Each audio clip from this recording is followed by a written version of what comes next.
Saiba por que acontece o furúnculo e como tratar esse tumor de pus que você não sabia. Bem, pessoal, como tratar o furúnculo, abscesso, né? Alguns locais chamam tumor de pus, né? E eu vou explicar para vocês o que é que acontece com isso, por que isso acontece, como é normalmente a lógica da gente médico para fazer o tratamento, né? E porque é algo que você tem que ter muita atenção. O paciente pode ser sepsis, infecção generalizada por causa disso, né? Então vamos lá. Toda vez que a gente tem algum processo infeccioso, nosso corpo age para nos defender. E naturalmente, na nossa pele, a gente está cheio de bactérias. A maioria dessas bactérias, né, e seres vivos, né, que convivem com a gente, eles vivem num processo que a gente chama de simbiose, né? Nosso intestino, a gente precisa até deles para alimentar, para digerir os alimentos que a gente come, né? Então deixa de servir para nossa alimentação, então convivendo com a gente, né? Mas muitas vezes, por algum processo, um dano, tipo um corte que você deu na pele, né? Um problema que você teve gastrointestinal, né? Um alimento que chegou uma bactéria diferente, né? Ou você tomou um antibiótico e deu uma desregulada naquela flora, né? Essas bactérias se proliferam. Ou, por exemplo, eu estou dia a dia todo no hospital, né? Então eu estou convivendo em ambientes que estão cheios de bactérias que são bactérias que potencialmente podem nos infectar. Mas eu tive uma acne aqui, fui espremer ela e essa bactéria entrou aqui. Essa bactéria ela começa a crescer. Nosso corpo age para nos defender.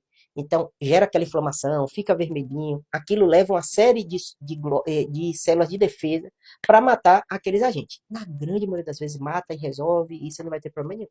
Só que algumas vezes por nossa imunidade baixa ou pelo agente ser mais danoso ou o corte que a gente teve, a ferida foi muito ampla, né? Qualquer situação dessa, aquele agente fica lá e começa a se proliferar. E seu corpo, no processo de defender, muitas vezes ele forma uma cápsula, ele faz uma farsa para isolar aquele agente.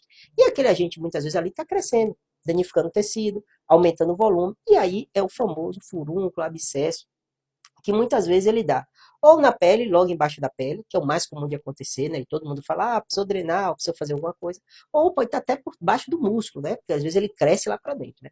Toda vez que isso acontece na cabeça da gente médico e o paciente procura, a gente vai pensar, se está só superficial, então eu posso dar um antibiótico que eu sei as bactérias mais comuns que dão esse tipo de infecção para matar essa bactéria. E o sangue vai chegar naquela região, matar aquela bactéria e o corpo da pessoa vai resolver. Grande parte dos furúnculos, dos abscessos, eles podem ser resolvidos dessa maneira, mas a depender do volume, do tamanho, da localização, tem local que é mais preocupante, o sangue não chega direito, muitas vezes a gente precisa fazer uma drenagem. Quando está superficial, às vezes o próprio centro cirúrgico, não uma emergência, que tem aquele centro cirúrgico mais simples, que a gente usa para fazer sutura ou coisas mais simples, uma salinha de sutura, você pode fazer a drenagem. Se ele está mais profundo, às vezes você precisa de um ultrassom, de um exame de imagem para tentar localizar aquela cavidade. É grande demais, não é? Dá para fazer mesmo um procedimento simples, uma punção guiada até por imagem, por ultrassom e drenar aquele abscesso. Por quê? Você tirando aquilo que está sendo acumulado ali, aquelas bactérias, você vai diminuir a quantidade dela e muitas vezes o antibiótico